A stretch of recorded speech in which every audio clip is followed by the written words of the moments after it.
નમસ્કાર વિદ્યાર્થી મિત્રો, અનિલ જ્ઞાન મંદિરની યુટ્યુબ ચેનલ પર હું આપનું હાર્દિક સ્વાગત કરું છું.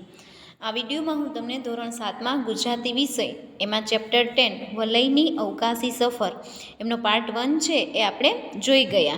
હવે પાર્ટ 2 આપણે જોઈએ છીએ, જે અધૂરો પાર્ટ છે એ આપણે જોવાનો છે. અધૂરો પાર્ટ છે એ તમને સ્ટાર્ટ કરું એ પહેલાં આપણે થોડું પાર્ટ 1માં નજર કરી લઈએ. તો પાઠનું નામ વલયની અવકાશી સફર, એમના લેખક છે કિશોર અંધારિયા. પાર્ટ 1માં શું કહેવામાં આવ્યું હતું? તો કે ઉનાળાનું વેકેશન હતું, 3 મિત્રો હતા. 3 મિત્રોનું નામ શું હતું? વિરાટ, વિસ્મય અને વલય. એ કોની અગાસી ઉપર સૂતા હતા? વલયની અગાસી ઉપર સૂતા હતા. કોને ઊંઘ આવતી હતી? વલયને ઊંઘ આવતી હતી. અને બંને મિત્રો છે વિરાટ અને વિસ્મય, એ પથારીમાં પડ્યા એકબીજા સાથે વાતો કરતા હતા. હવે સ્વપ્નમાં એને એક એવું સ્વપ્ન જુએ છે કે કોઈ એક આકાશમાંથી લાલ ટપકું પોતાના મેદાનમાં આવીને ઊભું રહી ગયું છે. 3 મિત્રો એ ટપકું જોવા માટે નીચે ઉતર્યા હતા. મેદાનમાં જાય છે. એ ટપકું છે એ મોટું યાન જેવું જમીન ઉપર આવી અને યાન બની જાય છે, યાન જેવું લાગે છે. પછી એ ટપકાની એ જે યાન છે એની આજુબાજુમાં એ લોકો ફરે છે, આંટો મારે છે. એ અખંડ રચના હતી, ઈંડા આકાર જેવો એમનો આકાર હતો. અને એ ત્રણેય એ યાનમાં જેમ કમળની પાંદડીઓ ખુલે એમ ખુલી ગયું. અને એ ક્ષણવારમાં જ એ યાનની અંદર જોવા માટે જાય છે, ત્યાં યાન પાછું બંધ થઈ જાય છે. યાન જેવું બંધ થાય છે એવું 3 બીવા માંડે છે, ફફડાટ થઈ જાય છે એના મનમાં કે હવે શું થશે. ત્યાં તો યાન છે એ ઉપડવા માંડ્યું, એક પ્રકારનો થડકારાનો અનુભવ થયો અને યાન છે ત્યાંથી ઉપડી ગયું, પોતાનો દેશ જતો રહ્યો છે. કોઈ નવી જ દુનિયામાં એ લોકો આવી અને ઊભા રહી ગયા છે. હવે ત્યાં પૃથ્વીના લોકો જેવું કોઈ પણ ત્યાં દેખાતું નથી. થોડી વાર પછી એક ષટકોણ આકાર જેવા એક ઘરમાંથી કોઈ એક વિચિત્ર આકૃતિ બહાર આવે છે. એ આકૃતિ, એ તેનો દેખાવ કેવો છે? પરગ્રહવાસી. એ લોકો પરગ્રહ એટલે કે પર એટલે બીજું, ગ્રહ એટલે બીજા ગ્રહના લોકો, વાસી એટલે બીજા ગ્રહના લોકો છે. કેવા દેખાતા હતા? અથવા તો તમને પ્રશ્ન પૂછે કે પરગ્રહવાસીઓનું શરીર કેવું હતું, તો તમે કહી શકો કે રાખોડી રંગના રબરમાંથી બનેલું હોય તેવું નરમ અને પોચું. એના નાક કાન જેવું કશું દેખાતું નહોતું. આંખો છે કપાળથી ઘણી બધી નીચી હતી. આંખો છે સંપૂર્ણ ગોળ, એકદમ ગોળ હતી. માથા ઉપર વાળ નહોતા અને એરિયલ જેવી રચના હતી. એ બધું જ આપણે શીખી ગયા હતા. પછી એ ષટકોણ આકારના ઘરમાંથી એક જીવ નીકળી 3ની પાસે આવે છે, વિરાટ, વિસ્મય અને વલય. પણ એકબીજાની ભાષા નહીં સમજે એટલે પેલો પરગ્રહવાસી જીવ છે એના હાથને વિરાટના હાથમાં, વલયના હાથમાં અને વિસ્મયના હાથમાં અડાડે છે. ત્યાં 3માં એક અલગ જ પ્રકારનો પ્રવાહ વહે છે અને 3 આગળ પેલો વિચિત્ર જીવ ચાલે છે અને આ 3 એમની પાછળ ચાલતા જાય છે. હવે ક્યાં જાય છે, શું છે, શેના માટે છે, એ બધું હવે આપણે આગળ જોઈએ છીએ. તેઓ કેટલાક ષટકોણ આકાર બાંધકામો વટાવી એક ઘણા મોટા ષટકોણ હોલમાં પ્રવેશ્યા. હવે ત્યાં જે દુનિયા હતી ને એમાં બધા જ ષટકોણ આકારે ઘર હતા. હવે કેટલાય બધા આવા ષટકોણ આકાર ઘર વટાવી અને એક મોટો હોલ, ષટકોણ આકાર જેવો મોટો હોલ હતો, એમાં એ લોકો અંદર જાય છે. પેલા વિચિત્ર જીવ જેવા અહીં કેટલાય રાખોડી રંગના જીવ હતા. પેલો એક જ જીવ અત્યારે તો એણે જોયો તો, પણ આ હોલમાં પ્રવેશ્યા ને ત્યાં તો એના જેવા અસંખ્ય રાખોડી રંગના જીવ એ અહીંયા જોવા મળ્યા. જાણે ભેદી ભૂતાવડી દુનિયા. હવે આપણા જેવા માણસો હોય તો આપણે એને આપણા જેવા માણસો જોઈને આપણને નવાઈ ન લાગે, પણ અહીંયા તો બધા જ વિચિત્ર. અને આ લોકો 3 જ સરખા, બાકી બધા જ વિચિત્ર. જાણે કે ભૂતની દુનિયામાં ન આવી ગયા હોય એવું અહીંયા એમને લાગતું હતું. હોલના 5 ખૂણામાં એ બધાની વિચિત્ર બેઠક હતી અને 6થા ખૂણામાં આવો જ એક જીવ હતો જેની બેઠક વિશેષ ઊંચી હતી, જેની સામે ડેશબોર્ડ હતું અને તેની ઉપર કેટલીય બટન સ્વિચો હતી અને તેના પર બીજા જીવો કરતાં વધારે સંખ્યામાં એરિયલના સળિયા હતા. હવે એ હોલની રચના બતાવે છે કે જે ષટકોણ આકારે હોલ હતો ને એના 5 ખૂણામાં, ષટકોણ આકાર એટલે તમને ખબર છે એના કેટલા ખૂણા હોય? 6 ખૂણા. હવે એમાં 5 ખૂણામાં એ વિચિત્ર જીવ છે એ બેઠા હતા અને એનો 6થો ખૂણો જે હતો ને એમાં જે જીવ બેઠો હતો ને એની બેઠક વ્યવસ્થા એ થોડી ઊંચી હતી અને એની સામે ડેશબોર્ડ હતો. ડેશબોર્ડ મતલબ તમે સમજો છો કે સામે સ્વિચોવાળું એક જાજી બધી સ્વિચોવાળું કોઈ એક સાધન હોય એને ડેશબોર્ડ આપણે કહી શકીએ. તો એની સામે ડેશબોર્ડ હતું અને એના ઉપર કેટલી બધી સ્વિચો હતી અને એના માથા ઉપર જે બીજા લોકોને 2 કે 3 એરિયલ જેવી રચના હતી. જ્યારે આ એક બોસ કહી શકાય કે જેની બેઠક પણ ઊંચી હતી અને તેના માથા ઉપર એરિયલ જેવી રચના હતી ને, એરિયલ જેવા સળિયા હતા ને એ પણ વધારે હતા. વિસ્મય, વલય અને વિરાટ એ ત્રણેયની પાસે એને લઈ જવામાં આવ્યા. વિસ્મય, વિરાટ અને વલયને ત્રણેયને એ વિચિત્ર જીવ જે એ દુનિયાનો કદાચ મેઇન ગણાતો હશે, બોસ ગણાતો, એની પાસે લઈ જવામાં આવ્યા. તેઓ સમજી ગયા કે આ જીવ આ બધાનો બોસ હોવો જોઈએ. ત્રણેય મિત્રો સમજી ગયા કે આ બધા કરતાં કંઈક અલગ પાવર ધરાવે છે, એટલે કારણ કે આ છે એ અહીંનો બોસ હોવો જોઈએ, મેઇન હોવો જોઈએ, એવું એ ત્રણેય સમજી ગયા. હવે શું થશે? તેઓને મારી નાખશે કે ગુલામ તરીકે અહીં રાખશે? હવે ત્રણેયને મનમાં પ્રશ્ન થયો કે આ લોકો કરશે શું? મારી નાખશે આપણને કે આપણને ગુલામ બનાવી અને અહીંયા રાખશે? ની અટકળો કરતાં કરતાં ઠંડા રાતાસ પડતા પરિસરમાં ત્રણેયના શરીરમાંથી ભયનું લખલખું પસાર થઈ ગયું.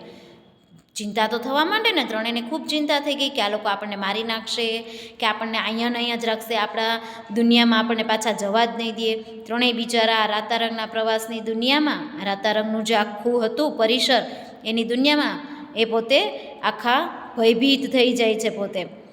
બોસ લાગતા પરગ્રહીએ તેઓની તરફ નજર માંડી અને પિયાનો વગાડતા હોય એમ ડેશબોર્ડ પર આંગળીઓ ફેરવવા માંડી. હવે પેલો બોસ છે આ ત્રણેયની સામું જોતાં જોતાં એની આગળ જે ડેશબોર્ડ પડ્યું હતું એમાં સ્વિચો દબાવતા જાણે કે ઓલો પિયાનો વગાડતા હોય ને એમાં કેમ સ્વિચો દબાવતા હોય આપણે, એવી રીતે આ બોસ છે એના ઉપર સ્વિચો દબાવવા માંડ્યો. જાણે એ કંઈક કહેવા માંગે છે આ લોકોને. શું કહેવા માંગે છે? જેવી આંગળીઓ અટકી કે એ કંટ્રોલ બોર્ડની સ્પીકર જેવી રચનામાંથી અંગ્રેજીમાં અવાજ આવ્યો. હવે જુઓ, પેલો સ્વિચો દબાવે છે અને જેવી સ્વિચો દબાવવાનું બંધ થયું ને ત્યાં તો ક્યાંકથી કોઈ સ્પીકરમાંથી ક્યાંકથી અંગ્રેજીમાં અવાજ આવ્યો. શું બોલે છે? અલબત્ત કે એ જ અવાજ યાંત્રિક હોય એમ લાગ્યું. હવે જે અંગ્રેજીમાં અવાજ આવ્યો ને એ કોઈ મશીન દ્વારા અવાજ આવ્યો હોય ને એવું લાગ્યું. પૃથ્વીવાસીઓ, અમારે તમારું અપહરણ કરવું પડ્યું છે. અમે અહીંથી પૃથ્વી પર જે યાન મોકલ્યું હતું તેમાં તમે ઝપડાઈ ગયા. સરસ કીધું છે. પેલો બોસ છે એ સ્વિચો દબાવતો હતો અને સ્વિચો જેવી બંધ થઈ એવું અંગ્રેજીમાં કોઈ યંત્ર છે એ બોલ્યું. શું બોલ્યું? તો કે પૃથ્વીવાસીઓ, અમારે તમારું અપહરણ કરવું પડ્યું છે. ઇંગ્લિશમાં અપહરણને શું કહેશું આપણે? કિડનેપ કહીએ ને, બરાબર? તો અહીંયા પૃથ્વીવાસીઓ, અમે તમારું અપહરણ કર્યું છે અને અહીંથી અમે જે યાન મોકલ્યું હતું પૃથ્વી ઉપર એમાં તમે લોકો સપડાઈ ગયા છો, એટલે કે તમે પકડાઈ ગયા છો. અમારે તો કોઈ પણ મનુષ્યને પકડવા હતા, તો એમાં તમે ત્રણેય પકડાઈ ગયા છો. ફરી પાછી પેલાએ આંગળીઓ ફેરવી. પાછો બોસ છે એ કંઈક કહેવા માંગે છે એટલે પાછી પેલા ડેશબોર્ડ ઉપર આંગળીઓથી સ્વિચો દબાવે છે. વિસ્મય અને વલય સમજી ગયા. વિસ્મય અને વલય છે ને એ કંઈક સમજી ગયા. આ એક એવી યાંત્રિક રચના લાગતી હતી કે જે દુભાષિયાનું કામ કરતી હતી અને તેની ભાષાનું અંગ્રેજીમાં રૂપાંતર કરી સંભળાવતી હતી. આ રચના છે ને દુભાષિયા જેવું. દુભાષિયા એટલે 2 ભાષા જાણનાર. આ મશીન છે એ પહેલાંની ભાષા સમજતું હતું. આ પરગ્રહવાસી જે રાખોડી રંગના જીવ જે સ્વિચો દબાવે એની ભાષા આ મશીન છે એ એની ભાષાનું રૂપાંતર કરી અને અંગ્રેજીમાં આપણને સમજાવતું હતું. આગળ સંભળાયું, તમે અત્યારે સૂર્યમાળાના 6થા ગ્રહ શનિના ઉપગ્રહ પૈકીના ટિટાન નામના ચંદ્ર પર છો. હવે ક્યાં પહોંચી ગયા છે આ લોકો? અત્યાર સુધી તો ખબર જ નહોતી ક્યાં હતા એ, પણ પહેલાં પાછા સ્વિચ દબાવી એટલે સાંભળવા મળ્યું કે તમે અત્યારે સૂર્યમાળાના 6થા ગ્રહ, સૂર્યમાળાનો 6થો ગ્રહ કયો? શનિ, એનો ઉપગ્રહ જે ટિટાન ગ્રહ છે, ચંદ્ર પર છે ટિટાન ગ્રહ, એના ઉપર તમે આવીને પહોંચી ગયા છો. અહીં માત્ર મારું સામ્રાજ્ય ચાલે છે. પેલો બોસ કહે છે કે અહીંયા માત્ર મારું જ ચાલે છે. તમારા કરતાં અમારી આ નાનકડી દુનિયા ઘણી આગળ છે. તમારી દુનિયા ખૂબ મોટી છે પૃથ્વી પર, અમારી દુનિયા નાનકડી છે, પણ અમે તમારાથી ઘણા બધા આગળ છીએ. વલયને વિચાર આવ્યો કે તે મનમાં અંગ્રેજીમાં વાક્ય ગોઠવી પછી બોલ્યો, પણ અહીં માત્ર રાતો પ્રકાશ છે એમ કેમ? હવે વલય એને કાંઈક મનમાં વિચાર આવ્યો અને પોતે બોલે છે અંગ્રેજીમાં. વાક્ય ગોઠવી, વાક્ય રચના ગોઠવી અને પોતે બોલે છે કે અહીં માત્ર રાતો પ્રકાશ જ કેમ છે? એવું કેમ છે?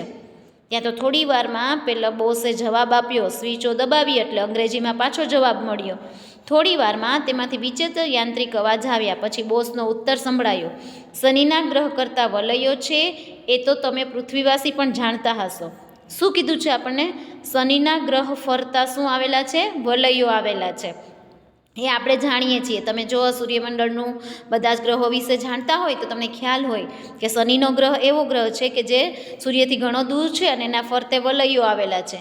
એ તો આપણે પૃથ્વીવાસીઓ પણ જાણતા હોઈએ છીએ. એમાંના 2 વલયોમાંથી સૂર્યપ્રકાશ પરાવર્તન અને વક્રીભવન પામી એવી રીતે અમારી આ દુનિયા પર આવે છે કે તે માત્ર મોટી તરંગ લંબાઈ ધરાવતો લાલ રંગ જ અહીં પહોંચે છે. એટલે કે પોતે જે ટિટાન ગ્રહ ઉપર છે એ ગ્રહમાં સૂર્યપ્રકાશના પરાવર્તન થઈ, વક્રીભવન થઈ અને કિરણો એવી રીતે પહોંચે છે કે માત્ર અને માત્ર લાલ રંગ જ દેખાય છે. બાકી કશું અમારી દુનિયામાં સૂર્યનો પ્રકાશ જેવું કંઈ જ દેખાતું નથી. અમારે મન તો આ જ પ્રકાશ છે, અમારે મન તો આ જ પ્રકાશ છે એવું કોણ બોલે છે? પેલો બોસ કહે છે. બીજો પ્રકાશ અમે ક્યારેય જોયો નથી અને અમે તેને સહન કરી શકીએ એમ પણ અમને ખબર નથી. બીજો પ્રકાશ અમે ક્યારેય જોયો પણ નથી અને કદાચ બીજો પ્રકાશ જો અમારી પૃથ્વી ઉપર આવે, અમારી દુનિયામાં આવે તો અમે એને સહન કરી શકીએ કે કેમ એની પણ અમને ખબર નથી, એવું પેલો બોસ કહે છે. બીજી વાત, તમને અને તમારા જેવા બીજા માનવોના અપહરણ કરી અમે તમારા ગ્રહ પર જે જાસા ચિઠ્ઠી મોકલવા માંગીએ છીએ કે આખી પૃથ્વી પર જેટલો યુરેનિયમ ધાતુનો જથ્થો છે એ અમને આપી દો. અમારું એ મુખ્ય બળતણ છે અને અહીંની જમીનમાંથી તે મળતું નથી. સરસ કીધું છે. હવે તમારું અપહરણ શું કામ કર્યું મેં? તો એ તો અપહરણ એટલા માટે કર્યું છે કે અમે તમારા લોકો જેવા લોકોનું, અમે પૃથ્વીવાસીઓનું અપહરણ કરી અને જાસા ચિઠ્ઠી મોકલશું. જાસા ચિઠ્ઠી મતલબ શું? કોને કહેવાય જાસા ચિઠ્ઠી? તો કોઈ કારણ દર્શાવતી ચિઠ્ઠી હોય એને જાસા ચિઠ્ઠી કહેવાય. કંઈક માગણી માટે, કોઈ માગણી કરવી છે એના માટે કંઈ ધમકી ભરેલી ચિઠ્ઠી એવું તમે કહી શકો. તો અહીંયા જાસા ચિઠ્ઠી અમારે મોકલવી છે અને એના દ્વારા તમારી પૃથ્વી ઉપર જે યુરેનિયમ ધાતુનો જથ્થો છે ને અમારે એ જોઈએ છે. કારણ કે અમારે એ બળતણ તરીકે ખૂબ કામના છે. બળતણ અમારા માટે એ જ છે અને અમારી જમીનમાંથી એ બળતણ મળતું નથી. એટલા માટે ધારો કે અમે એમ ન કરવામાં આવે તો? વિરાટે પ્રશ્ન કર્યો. વિરાટે વળી પાછો વાક્ય બનાવી અંગ્રેજીમાં બોલ્યો કે કદાચ અમે એવું ન કરીએ તો, યુરેનિયમ ધાતુ તમને ન આપીએ તો તમે શું કરશો? તો અમે પૃથ્વી પરની સમગ્ર માનવ જાતનું નિકંદન કાઢી નાખીશું. તો બોસ ગભરાય, બોસ એકદમ ગુસ્સે થઈને બોલ્યો, અરે તમે અમને નહીં આપો યુરેનિયમ ધાતુ તો અમે આખી પૃથ્વી છે ને એનું પૂરું કરી નાખશું, બધા જ માણસોને મારી નાખશું. ત્યાં તો ત્રણેય ફફડી ઉઠ્યા, બિચારા બીવા માંડ્યા. વિરાટ, વિસ્મય અને વલય ત્રણેય બી જાય છે. વલયે ઈશારો કરી વિસ્મય અને વિરાટને વધુ નજીક બોલાવ્યા અને પછી કાનમાં કહ્યું. બંનેને તેનો આઈડિયા ખૂબ ગમી ગયો. હવે વલયને છે ને કંઈક મનમાં વિચાર આવ્યો, કંઈક આઈડિયા આવ્યો અને એને વિરાટ અને વિસ્મયને બાજુમાં બોલાવી અને કાનમાં કંઈક કહ્યું અને પેલા બંનેને આ વાત ગમી ગઈ. હવે શું વાત હશે જુઓ. વલય અગાસીમાં રાત્રે સૂતી વખતે હંમેશા પોતાની પાસે ટોર્ચ રાખતો. ટોર્ચ, બત્તી, એક નાની લાઇટ કહી શકો તમે, કે જે સેલ દ્વારા કે ઇલેક્ટ્રિક દ્વારા કે એમ ચાલી શકતી હોય. ચાર્જ કરો એટલે એ ચાલે, ટોર્ચ, બરાબર. હવે વલય જ્યારે રોજ રાત્રે અગાસીમાં સૂતો હોય ને ત્યારે એની પાસે એ આ ટોર્ચ રાખતો. હવે એ બેટરી યાનમાં જતી વખતે માંડ પોતાના ખિસ્સામાં સંતાડી રાખી હતી. હવે યાનમાં પોતે બેસી ગયા હતા ત્યારે એણે બેટરી છે પોતાના ખિસ્સામાં સંતાડી અને લઈ લીધી હતી ભેગી. તરત તેણે એ કાઢી અને ઓન કરી. એ બેટરી પોતાના ખીચામાંથી કાઢી અને એણે ચાલુ કરી દીધી. તેનો સફેદ પ્રકાશિત શેરડો પેલા બોસ પર નાખ્યો. તેના માટે લાલ રંગ સિવાયની તરંગ લંબાઈનો પ્રકાશ સહન થઈ શકે તેમ નહોતો. એક સામાન્ય ટોર્ચ અહીં શક્તિશાળી શસ્ત્ર પુરવાર થઈ. તેનો રબરિયો રાખોડી દેહ આ રાતા રંગના પ્રકાશમાં જ વિકાસ પામ્યો હતો. તરત જ એને આ સફેદ પ્રકાશથી બળતરા થવા લાગી. એના દેહમાં યાંત્રિક અવાજો આવવા લાગ્યા અને એનું રબરિયું પોચું શરીર ઓગળવા લાગ્યું. હવે અહીંયા શું વલયને યાદ આવ્યું કે મારી પાસે એક ટોર્ચ છે. શું કામ એનો આઈડિયો અજમાવ્યો? કારણ કે પહેલાં બોસે કીધું કે અમે માત્ર રાતા રંગનો પ્રકાશ જ સહન કરી શકીએ છીએ. અમારું શરીર એના દ્વારા જ બન્યું છે. અમને બીજો કોઈ પ્રકાશ સહન કરી શકીએ એવી તાકાત છે કે નહીં અમારામાં એની અમને ખબર નથી. એટલે વલયને તરત યાદ આવી ગયું કે મારી પાસે એક ટોર્ચ છે. એટલે પોતે પોતાના ખિસ્સામાંથી ટોર્ચ કાઢી અને આ જે પરગ્રહવાસીઓ છે એના ઉપર એ ટોર્ચનો પ્રકાશ પાડે છે. જેવો ટોર્ચનો પ્રકાશ એના ઉપર પડે છે ત્યાં તો એનું શરીર છે એ તરત બળતરા થવા માંડે છે એના શરીરમાં, અને એ રબરિયું શરીર છે એ પીગળવા માંડે છે. હવે એને મજા આવી ગઈ, હવે ત્રણેયના જીવમાં જીવ આવી ગયો, ત્રણેયને હિંમત આવી ગઈ કે હવે આપણી પાસે એક સાધન છે કે જેના દ્વારા આપણે આને ડરાવી શકીએ છીએ. હવે ત્રણેયના જીવમાં જીવ આવ્યો ત્યાં સુધીમાં આ વિચિત્ર જીવોમાં મોટી ભાગદોડ મચી ગઈ. હવે ત્રણેયના જીવમાં જીવ આવી ગયો અને આ વિચિત્ર જીવના જે દુનિયા હતી એ ભાગદોડ થઈ ગઈ. એમાં બોસના તો ત્યાં જ રામ રમી ગયા, બોસ છે એ ત્યાં જ મૃત્યુ પામ્યો. ક્ષણવારમાં બાજી ત્રણેય મિત્રોના હાથમાં આવી ગઈ. તેમણે અંગ્રેજીમાં કંટ્રોલ બોર્ડના માધ્યમ વડે તે જીવોને ધમકી આપી અને પોતાને તાત્કાલિક પૃથ્વી પર પાછા જવા માટે યાનની વ્યવસ્થા કરવા કહ્યું. હવે પોતે બોસ તો ત્યાં ને ત્યાં જ મરી ગયો અને બીજા બધા જે એના હતા એ લોકોને કહ્યું કે તમે તાત્કાલિક અમને અમારી પૃથ્વી ગ્રહ ઉપર પહોંચાડી દો અને તમે તમારી આ દુનિયા છે એને પૂરી કરી નાખશું. ખૂબ જ ભયભીત થયેલા ઉપગ્રહવાસીઓને તરત જ તેમણે યાનમાં બેસાડી દીધા અને યાન પૃથ્વી સુધી પહોંચે એ માટે એમાં પ્રોગ્રામ સેટ કરી દીધો. ત્રણેયે લાલ રંગી આ દુનિયાને અલવિદા કરી. કોણે ત્રણેયે? વિરાટ, વિસ્મય અને વલય.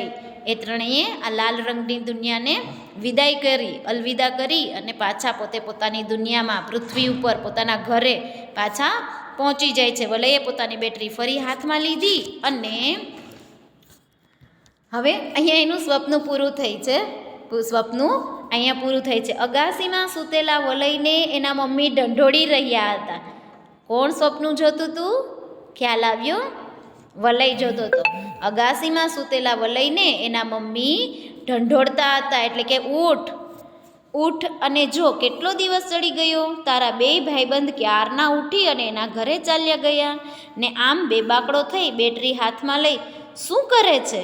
કોઈ સ્વપ્ન તો નથી જોયું ને? એના મમ્મી એને ઉઠાડે છે, એને કહે છે કે જો દિવસ કેટલો ઉગી ગયો છે, તારા બંને મિત્રો છે તો ક્યારના પોતાના ઘરે જતા રહ્યા છે અને પોતે શું બેબાકડો થઈ ગયો છે, એટલે કે એકદમ આમ આપણે કઈ આશ્ચર્યમાં પડી જઈએ ને, એકદમ સ્વપ્ન જોઈને આપણું સ્વપ્ન ચાલતું હોય ને કોઈક ઉઠાડે એટલે આપણે સ્વપ્નમાં તો એ જ દુનિયામાં હોઈએ, પણ આપણે આપણા સ્વપ્નમાંથી કોઈ ઉઠાડે તો થોડી વાર આપણને એમ થાય કે અરે હું પાછો ક્યાં છું અત્યારે, એવું થાય ને આપણને. એટલે અહીંયા લઈને એવું થઈ ગયું, બેબાકડો થઈ ગયો બિચારો અને પોતાની બેટરી હાથમાં લઈને પોતે જે કરતો હતો એ જોઈને એના મમ્મી કહે છે કે ભાઈ તો આ બેટરીથી શું કરે છે? કાંઈ સપનું જોતો હતો તું? અને અહીંયા પાઠ પૂરો થાય છે. શબ્દ સમજૂતી જોઈએ આપણે. કાજળઘેરી મતલબ કાજળ જેવી કાળી. સ્પેસ શટલ એટલે અવકાશયાન. અંડા આકાર એટલે ઈંડા જેવા આકારનું. એસી એટલે એર કન્ડિશનર. વાઇબ્રેશન એટલે કે ધ્રુજારી. એક્સ્ટ્રા ટેરેસ્ટ્રીયલ એટલે પૃથ્વી પર ન રહેતું, પરગ્રહવાસી. પુશ બટન એટલે દબાવી શકાય એવું બટન. એરિયલ એટલે ધ્વનિ વગેરે વહન કરનારા મોજાને પકડવા માટે રેડિયો, ટીવી વગેરેનો હવામાં ઊંચે રખાતો તાર. કંટ્રોલ બોર્ડ મતલબ સંદેશો ટાઈપ કરવા માટે કીબોર્ડ જેવું સાધન. જાસા ચિઠ્ઠી એટલે જાસાનું કારણ દર્શાવતી ચિઠ્ઠી અથવા તો કંઈક માગણી અંગે ધમકી ભરી ચિઠ્ઠી. અચંબો મતલબ નવાઈ. દુભાષિયાઓ એટલે કે બે ભાષામાં વાત કરી શકે એ. રૂઢિપ્રયોગ જોઈએ તો નિકંદન કાઢવું એટલે કે જળ મૂળમાંથી નાશ કરવો. અહીંયા આપણે આ પાઠને પૂરો કરીએ છીએ.